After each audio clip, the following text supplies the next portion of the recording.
Welcome to a hot and sunny Brno in the Czech Republic for round 10 of the World Touring Car Championships. In round 9, the first race of the weekend, we saw Felix Portero convert his maiden pole position in the championship to his first win of the race here in Brno. Portero holding off the lead, leading off the line, I should say, although fellow front row starter Andy Prio lost the lead in the championship, which we'll see the highlights of that first race in just a second.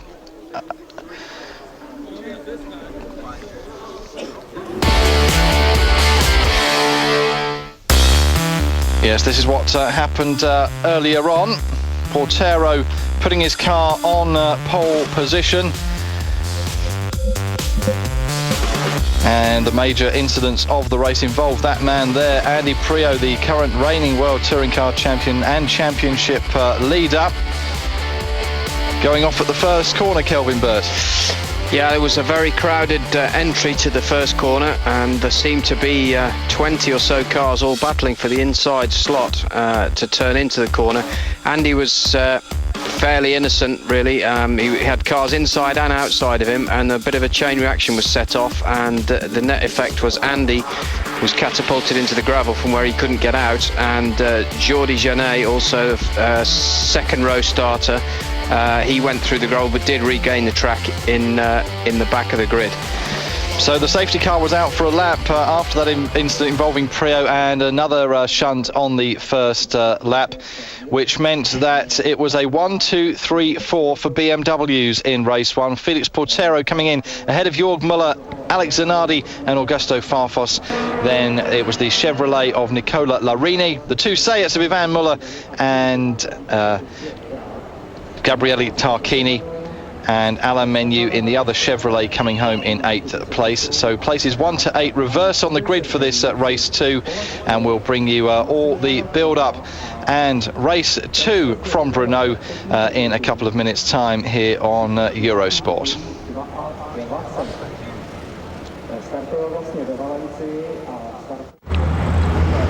We're just preparing ourselves for round 10 of the World Touring Car Championships in Brno. Lovely hot sunny day in the Czech Republic. This circuit in the southeast of the country, some 16 kilometers from the city centre of Brno and a couple of hours drive from Prague. And race 1, which was dominated by the BMWs of Portero, Müller, Zanardi and Farfus. Be interesting to see how they do, coming from places 5 to 8 on this Brno circuit. Hilly circuit set in the countryside, and the crowd there in summer order and enjoying the sunshine and enjoying the racing. But you can see there the track temperature up to 58.3 degrees. Kelvin Burt, hot stuff. And it's going to be interesting to see how much of an impact that makes, particularly on the tyres as this race wears on. That certainly is an impressive figure, 58 degrees. And I also saw humidity 26%, so it's just going to be a sweaty afternoon for the drivers. Although it's a relatively short race, it's only 10 laps, will last about half an hour. I think the hot conditions again plays into the hands of the BMWs. They did, as you said, Mike, dominate the first race, but the highest placed one is 5th on the grid for this race 2. They're 5 through 8, but I think they'll certainly be looking strong at the end of the race as Alain Menu just makes his way around relatively late to join the grid. But yes, still 5 minutes or so to go. We have the Chevrolet of Alain Menu on pole position for race 2 as he finished 8th in race 1. Gabriele Tarquini and Ivan Müller in the Seats making up places 2 and 3. Nicola Larini in the other Chevrolet in 4th place, followed then by those 4 BMWs, Farfus, Zanardi, Jörg Müller and Felix Portero. And given the speed of those BMWs and with it being a standing start for race 2, it's going to be interesting to see how they get on, how the other cars in front of them keep them at bay, and whether, like in race 1, we see any action on the opening corner, which Andy Prio there won't want reminding of. No, he won't, but he's a lot further back on the grid for this race, and he's got a lot of work to do. Looks relatively calm, but he for sure won't be happy at relinquishing his championship lead in the way. Here he is, mid-picture. He got hit by the blue Seat. You can see there the independent Seat, but that car in turn was probably hit by another car. So there was just too much of a sandwich going into the first corner. Too many cars trying to share the same piece of track, and they didn't all stay on. But the big loser was Andy Priaulx, who lost his championship lead also. So not a good start for him, and that's what he thought of that. Yes, Augusto Farfus with 4th place in race 1, taking the championship lead after 9 rounds with 45 points, 3 points ahead of the reigning champion Andy Priaulx. Then comes Jörg Müller with 39 points, 6 points off the lead, and Ivan Müller back in 4th place, 14 points down on the championship standings. Felix Portero there, a very happy man after his opening race of the weekend earlier on. His first win in World Touring Cars. He's new to the series, having come from GP2, and previous to that quite a long career in Formula Renault and the Formula Nissan Championship, so quite a experienced driver in other Formula, but delighted there, and also picking up the first win for the Seat for the BMW, I should say, the BMW Italia Spain team there, and not used to getting caught out on the podium there with the champagne down the back of the neck, Kelvin. Yeah, he was a bit complacent. I remember he sprayed about 10% of his bottle, and then I think he was saving it to give to his mechanics, and he got ambushed by Jörg Müller from behind him and didn't expect, and got the whole of Muller's bottle in his face, and he did. We were laughing at him, struggling and rubbing his eyes, because it does sting the eyes a bit, the champagne, but I'm sure he won't be that upset because he got his first win. So and just a word, confidence, that'll boost his confidence for the second race. Just a word about the weight penalties that we're seeing on the screen there. The maximum weight penalties for Andy Priaulx and Augusto Farfus with 60 kilos weighing them down. Jörg Müller has 45 kilos. Yeah, that's certainly a big tariff to carry, but as we've seen from race 1, the BMWs are coping with it very well. I'm just looking at the front-wheel drive cars. The one who started with the most weight this meeting of the front-wheel drive cars was Ivan Müller in a Seat, who didn't feature strongly, and neither did Nicola Larini, who was carrying 35 kilos. So for some reason the BMWs seem able to cope with the ballast. 2 of them were carrying 60, and the other one, Müller, was carrying 45, and they're still the class of the field. So the penalties, the weight penalties, seem to be penalising some cars more than others. Augusto Farfus has won twice so far this season. The second race of the opening weekend in Curitiba, Brazil, and then the second race of the last meeting in Po, which was an incredible result, winning that, given the horrendous crash Farfus had in qualifying on those narrow, windy street circuits, the street circuit of Po in France. Really did total the car. They had to give him a new one, and he managed to come home top place in the second race of the weekend in Po, finishing race 1 here today in 4th place, but the points enough to take him ahead of Andy Priaulx, who of course didn't pick up any points in race 1 of the weekend after coming off on the first corner. We're just hearing some news through that Ivan Müller in the Seat, who finished 6th in race 1, he is not starting, and you can see there a gearbox failure, we believe, Kelvin. Yeah, I remember remarking, here's the picture now, he didn't make it into the pits on the slowing down. He's not actually on the track there, he's in the pit entry, but he never made it back to the pits, and the car obviously lost drive through the transmission, and in the smaller picture, bottom right, you can see the car up on stands in the pit lane with a mechanic underneath it. But even if they get it going, he'll have to start from the pit lane, and that, to be honest, that looks unlikely. With about 4 or 5 minutes until the green flag lap, I can't really see that happening for him. No, so disappointment there for Ivan Müller.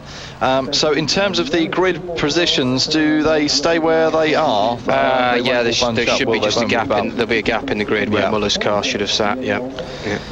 There is the car of Massimiliano Pedala, who is replacing the injured Roberto Cosiago this weekend in the say at Lyon. He finished 10th in the first race of the weekend, but had been putting in some pretty impressive times in qualifying and in the warm-up session, so he's given a good account of himself as a stand-in driver, so to speak. Yeah, he is. I think he was quickest, or he was certainly in the top 3 in one of the untimed sessions.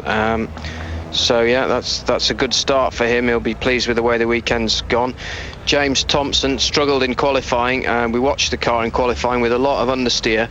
There's quite a few tight corners, low gear, second, third gear corners around this circuit, and we could hear the front tyres squealing through the corners, which is unusual for slick tyred cars. But yesterday in qualifying, I remarked on the way you could hear the tyres squealing, and he only qualified 14th, but he finished 9th, I believe, in race 1. So he starts 9th on the grid, so that's relative to his pace. That's quite a good position for Thompson. So we'll see if he can do something from there.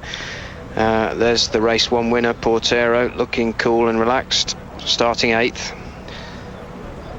And James Thompson, as you say, finishing 9th, and so starting 9th in race 2. It's just the front 8 places from race 1 that go in reverse order at the front of the grid in race 2, but from 9th onwards they then stay as they were. A shot there of Jörg Muller's car.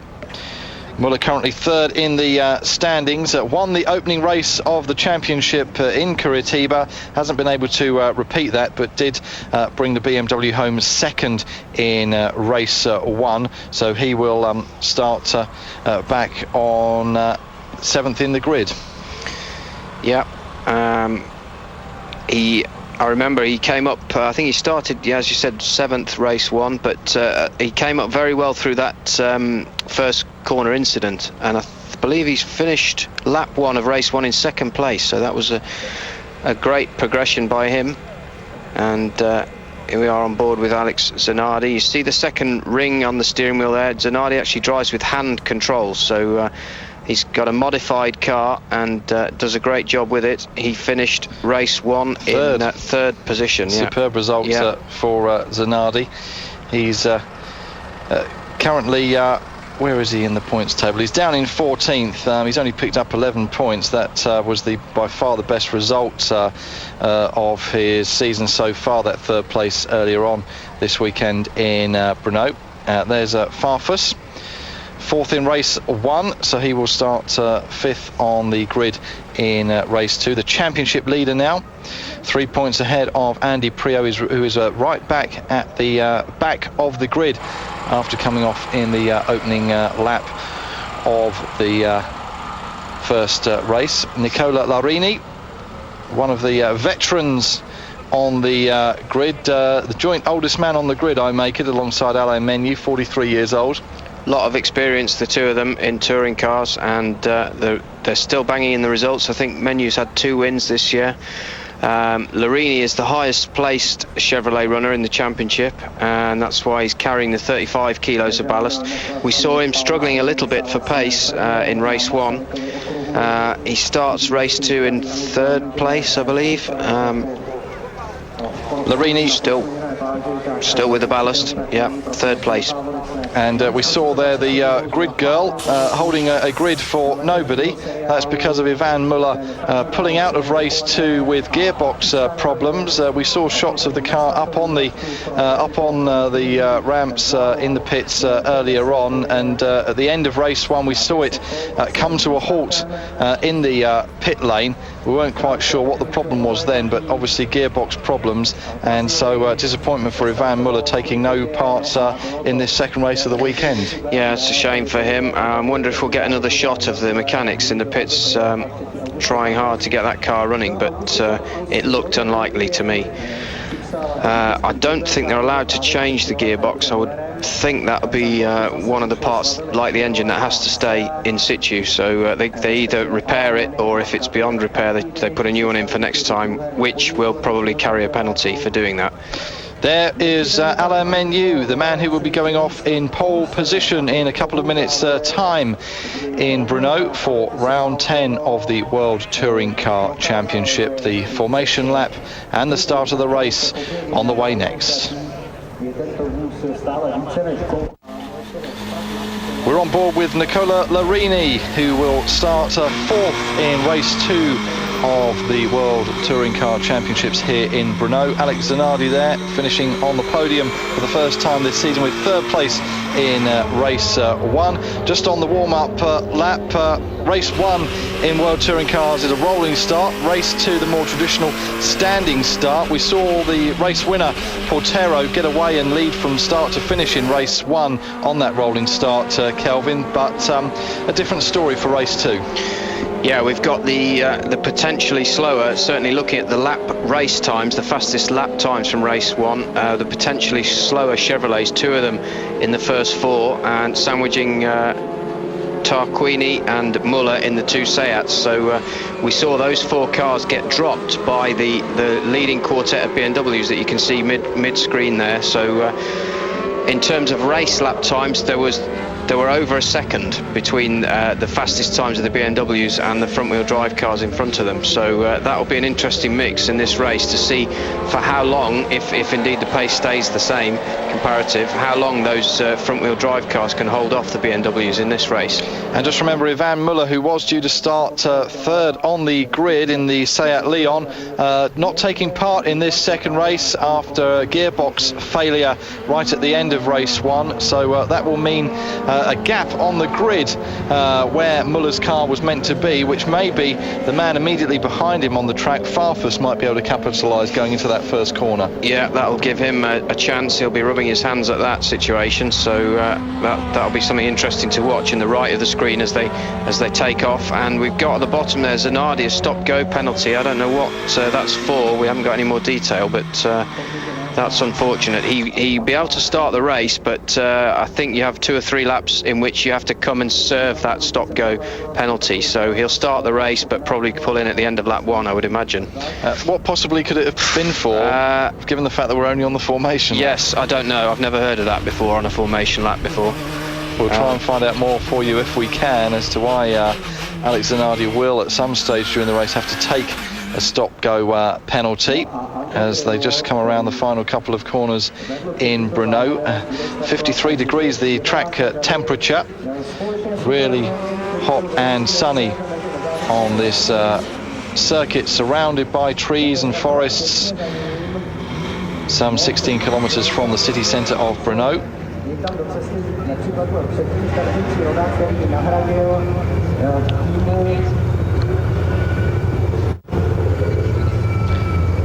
So just getting into the grid places for race 2 of the World Touring Car weekend from Brno. Round 10 of the championship. Augusto Farfus leading the championship by 3 points from Andy Prio, who had a disaster in race 1 and starts right at the back of the grid. But it's Alain Menu starting on pole position in the Chevrolet Lacetti.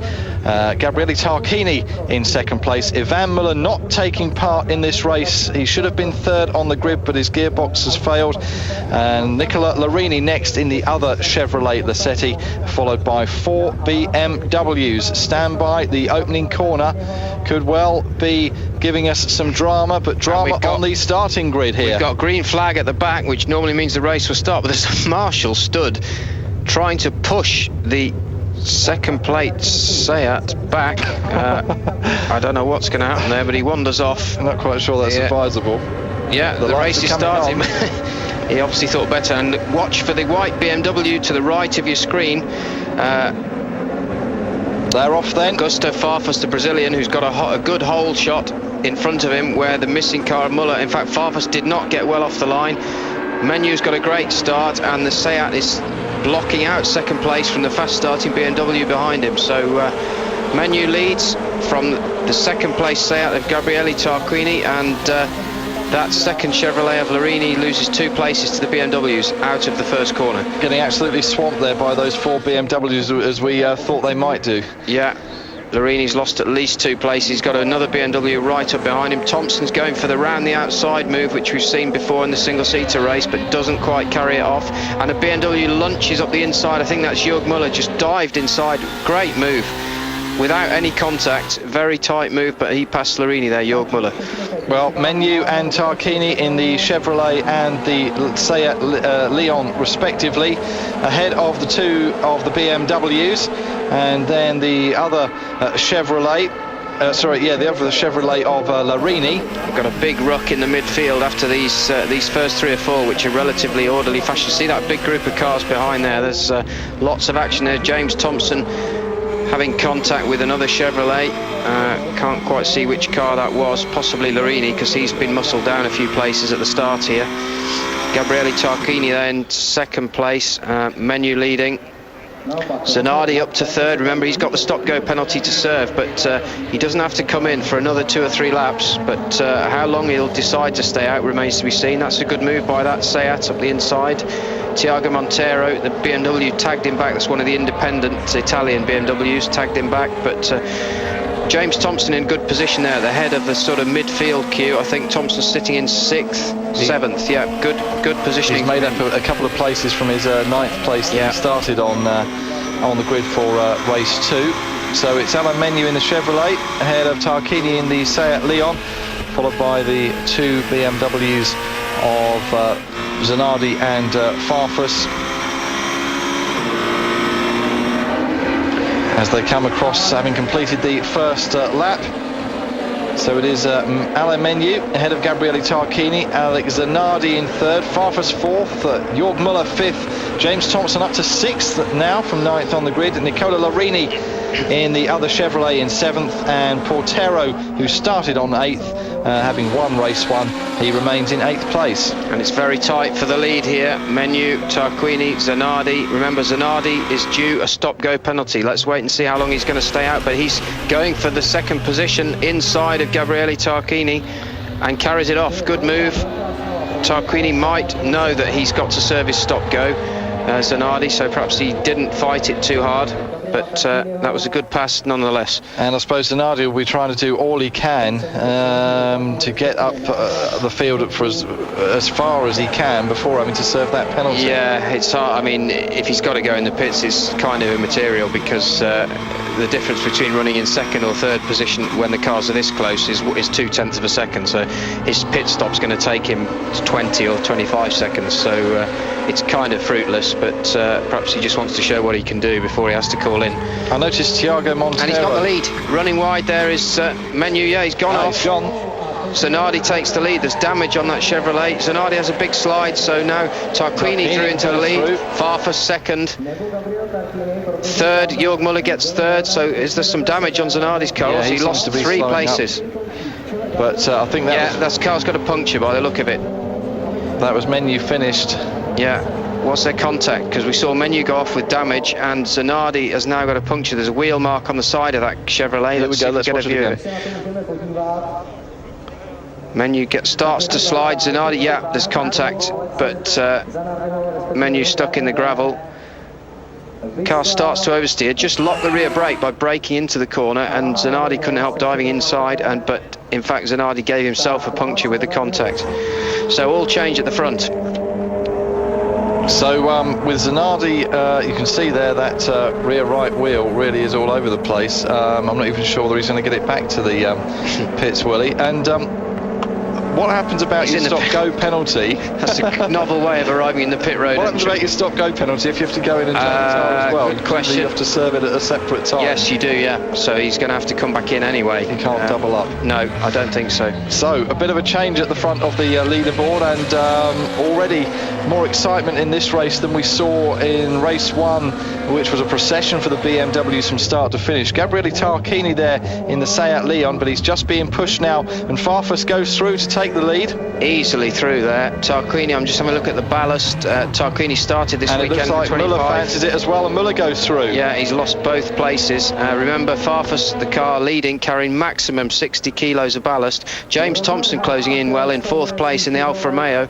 An out-of-mode car. They're not really a works team anymore, but the car's still capable of doing the job.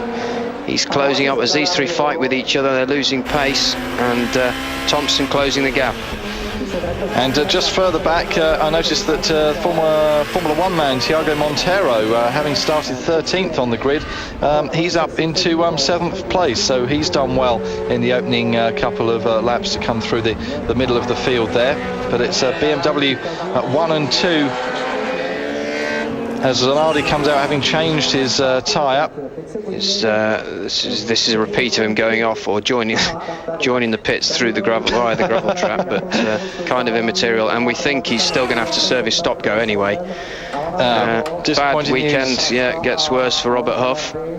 He finished 20th, having started 19th on the grid in race 1, so not happening for him at all. And he's brought that car back into the pits early on in race 2, so that's his weekend done and dusted. Funnily enough, he was one of the race winners here 12 months ago in World Touring Cars. What a turnaround. Great performance from Thompson. He's actually closing in on the 3 leaders in front of him, but how long that will last we'll see. But going strong on lap 3 of 10. Thompson, another one of the experienced drivers in the field, twice British Touring Car champion. He had a double win in Valencia, a superb weekend for the team the round before last, and doing well to pick up more points here. Is that change for the lead, is it? No. Farfus just keeping Muller at bay. Tarquini in 3rd, Thompson then in 4th, Portero in 5th, and Nicola Larini in 6th place in the remaining Chevrolet at the front of the pack after Muller. Went off early on.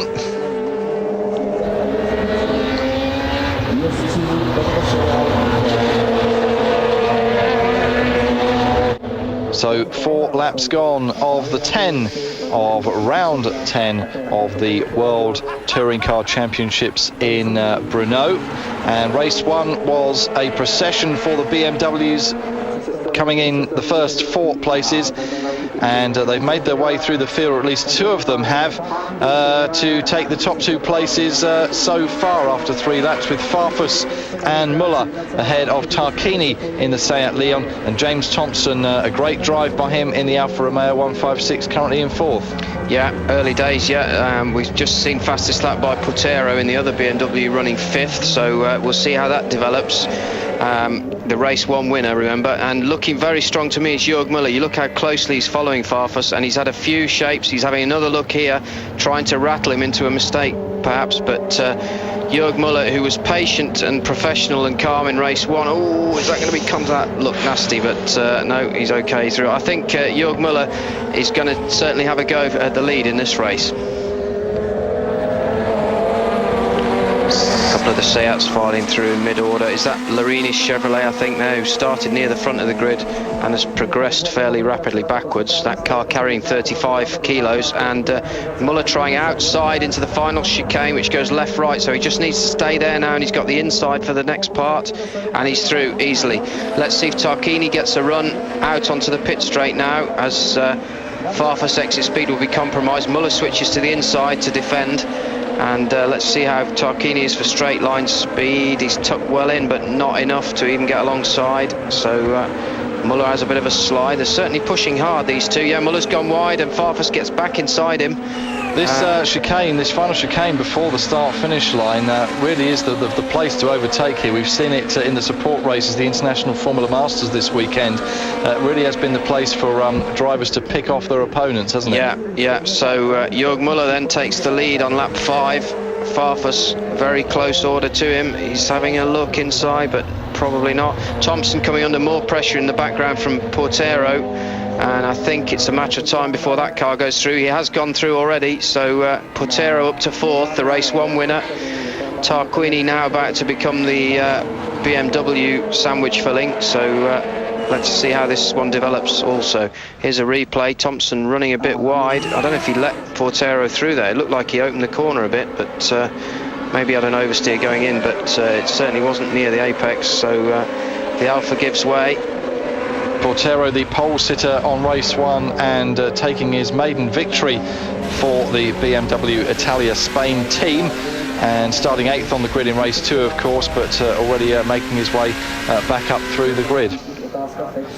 So Muller then leading, Farfus in second, Tarquini third, Portero there in fourth place on your screen, with James Thompson breathing down his neck, having relinquished that fourth place to him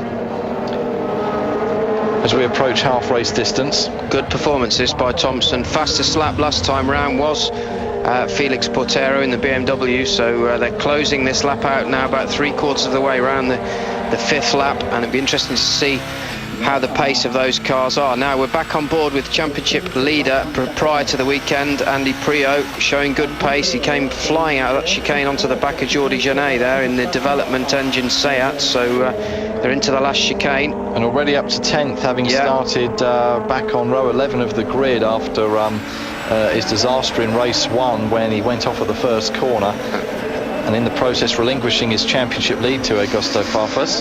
Now we know that BMW is stronger in a straight line than the Seat, so let's see. Of course, the car in front of him, Genet, has the new development engine, so that one is supposed to be faster in a straight line. And remember, Andy's got still carrying 50 kilos at least of ballast. I don't know whether he lost any after race 1, but he started the weekend with 60 kilos, so that's hampering him a little bit. Montero there, teammate to Jordi Genet, has the inside for this next chicane, and Thompson goes through. Larini, there's the Seats very close together, and Priaulx's going to latch himself onto the back of Genet there and hope that he can steal a place. Nip inside, yeah, that's the way. Montero went very through, careful. But Andy Priaulx had half a chance there, but he backed out of it. It was very gentlemanly, and of course he's keeping an eye on the points, keeping an eye on the championship, and he's now got an independent BMW latched onto the back of him. I think it's Stefano Dast, that car, one of the privateer class BMWs. But it is still Muller and Farfus, the front two runners, as we plot the progress of the reigning World Touring Car Champion Andy Priaulx as he tries to make his way back up through the field and salvage some points from this weekend. He's all over the back of Jordi Genet's Seat. He certainly looks quick enough around the lap, but I think with the ballast on the car, he's probably struggling in a straight line, which is where you need to be sharp to overtake people. You can see by the amount of pressure he's applying to the cars in front of him that he's got the lap time. I'm just looking at the previous lap times. He did a 15.6, and the cars in front of him were mid-16s, both of them, so he's almost a second a lap quicker, but it's just not in the right portions of the track. Now as they go up this hill, he was having a look, but nowhere to really get past. But he's going to have another look at the back of Jordi Genet now. Genet himself over the back of Montero. You could see him losing ground to Genet, that even though he came out of the chicane more quickly than Genet, once they got on the power, Genet's car was pulling away. So let's see if he can concentrate on a good exit from this final chicane, and he's in a perfect position now, so we'll see what a chance he's really got. The two BMWs stretching their legs a little bit in the lead. Muller and Farfus opening a gap to 2.2 to Tarquini. Portero close by on Tarquini, so he's due to come under pressure from Portero towards the end of the race, and still no way through for Andy Priaulx. Thompson still doing well in fifth there in the Alfa Romeo. Larini in the Chevrolet Lacetti in sixth place. But it is still Jörg Muller and Augusto Farfus places 1 and 2. Farfus taking the championship lead after race 1 here in Brno, a 3-point lead over Andy Priaulx, and looking to pile on more points here. Tarquini, I just saw him wave Portero through on that shot as they came out of the corner. Tarquini obviously struggling with something, but I definitely saw him wave and indicate where Portero should go through.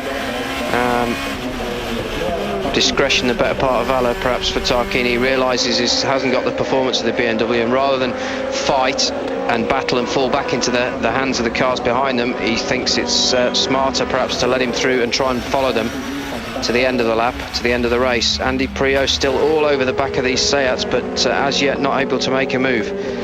Great on-board shots there, really all over the back of Jordi Genet. Just can't find a way through. He's been tailing him now for the last 2 or 3 laps, but just nowhere to get past Genet, who has Montero in front of him. Fastest man on the circuit last time round was Alex Zanardi. You remember, has had a stop go, but he's also stopped to change a punctured tyre, so he's probably got a new right rear tyre, so that might explain that. Fastest of the leaders is Felix Portero in 4th place with a 14.6, so he's almost a second quicker on the previous lap than the two in front of him, and the leader Muller did a 14.9, so closely matched the BMWs, but the 3 fastest cars were all BMWs on the previous lap. Muller and Farfus are well away, so we're concentrating on the battle for 3rd place, which currently has Gabriele Tarquini in the Seat Leon, Portero in the BMW behind him, and Thompson also in there in the mix in the Alfa Romeo. And here's a change in front of Andy Priaulx. He'll be hoping they lunch each other. That's Genet, and it's happened. Genet's got a big oversteer, and Priaulx. Oh my word! Fantastic way to get 2 places, and that's what the team think of that. Latin shrugs all the way around, but that was Jordi Genet lunging through on his teammate Tiago Monteiro very late, and Priaulx was able to just pounce there. Gave the 2 places to Priaulx, who, to be honest, has been quick enough to do that for the last few laps, but just Priaulx, because of his ballast, is not quick enough in the correct parts of the circuit in order to drive past those cars, so they gave it to him instead. I mean, these drivers are in rival teams despite driving the same cars, but from the manufacturer's point of view and the marketing people's point of view, they don't want to see fellow drivers taking each other out in the same makes of car, do they? No. Jordi Genet, excuse me, Jordi Genet, the car who caused that incident, really, the driver who caused it, is the only Spaniard driving for Seat, so how much of a rap on the knuckles he gets after the race remains to be seen, but he certainly cost them a couple of places there. But that was good news for the defending champion Andy Priaulx to salvage some much needed points to try and regain the championship lead after picking up zilch in race 1 here in the Czech Republic this weekend. So up to 7th now, Priaulx, and his next target will be Nicola Larini in the Chevrolet.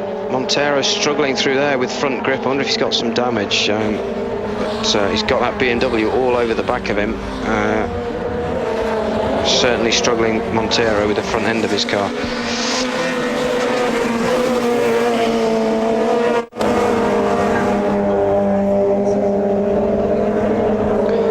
So just a couple of laps to go in Brno, race 2 of the World Touring Car weekend here.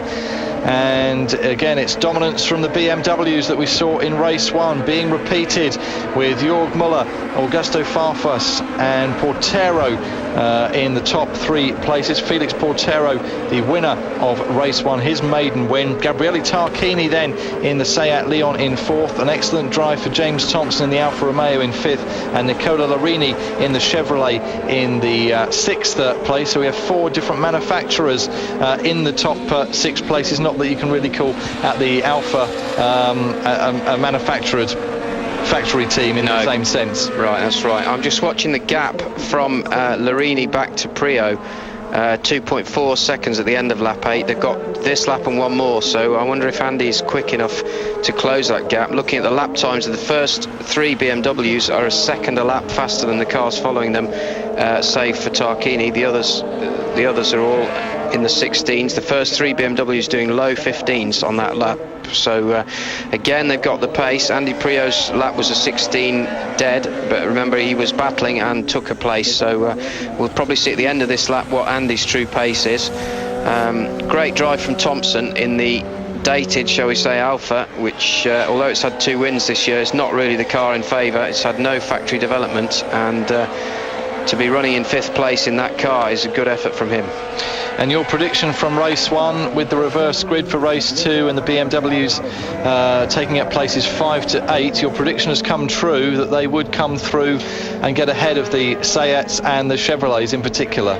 Yeah, they were helped a bit by the Seats. Muller's car didn't start the race. That should have been on the 2nd row, and the other 2 taking themselves out. Okay, they were only in 6th and 7th place anyway, but Genet and Montero pushing each other wide in the first corner and giving the place up to Priaulx. So the BMWs of the class, I think before we came here this weekend to Brno, they'd won 5 of the last 6 races here, and it's looking like they're going to win both both races here this weekend, so that will then be a record of 7 out of 8, which is a great record. 1 lap to go for the leader Jörg Müller, and let's see if Andy Priaulx can close that gap any to Larini in 5th place. So then, on the final lap, Jörg Müller ahead of Augusto Farfus and Felix Portero, the top 3 in the BMWs. Gabriele Tarquini in the Seat in 4th. James Thompson in 5th place, and Nicola Larini in 6th place. But Andy Priaulx on a march up to 7th place on the standings so far, ahead of Jordi Genet and Thiago Monteiro in the 2 Seats, as Rob Huff decides to go out for the last lap. Not quite sure what the point of that is, but I suppose it gets him out there. I'm wondering whether you get a penalty at the subsequent race if you don't finish a race. Perhaps it gives him a better grid position for the next race, although they'll have a qualifying session for the next race. Anyway, TBA that situation, but there's obviously a reason why he's gone out for 1 lap. He won't be winning any prize money, that's for sure, but we'll see. Again, I suppose from the manufacturer's point of view, just having your car out there on the track is something, wherever it's running in the field. He's had a terrible meeting. He qualified only 19th, and he's been battling with the tail enders the whole weekend, complaining of understeer, but a car not suffering with understeer is this one, Jörg Müller in the BMW 3 Series, and Augusto Farfus following him closely. Dominant weekend, 1, 2, 3, 4 in race 1, 1, 2, 3 in race 2. So BMW putting their stamp on the Czechoslovakian race. And a return to winning form for Jörg Müller, who opened the World Touring Car season in Brazil with a victory, and hasn't been able to repeat it until now. Finished 2nd in race 1 of this weekend in Brno, but coming across the line to win his 2nd race of the season and bring home a BMW 1, 2 and 3 as they come down the hill and then up the hill for the final time. So it's 1, 2 for the same 2 drivers, order reversed in race 2, but fantastic weekend for BMW. They've really banked a whole shed load of points in this Brno race. So Müller flashes his lights across the line. Congratulations from his team. 3rd place, Felix Portero, the winner of race 1, and he locks up, does a little celebratory lock. Tarquini managed to hold on to 4th. James Thompson did a great job, 5th place. Nicola Larini, first Chevrolet home, in 6th. Priaulx managed to salvage his lowly starting position to come in 7th, so he'll be relatively happy, and Genet Monteiro 8, 9. Okay, we will have a reaction to race 2 of the Brno weekend in the World Touring Car Championships coming up for you in a couple of minutes' time. Do stay with us.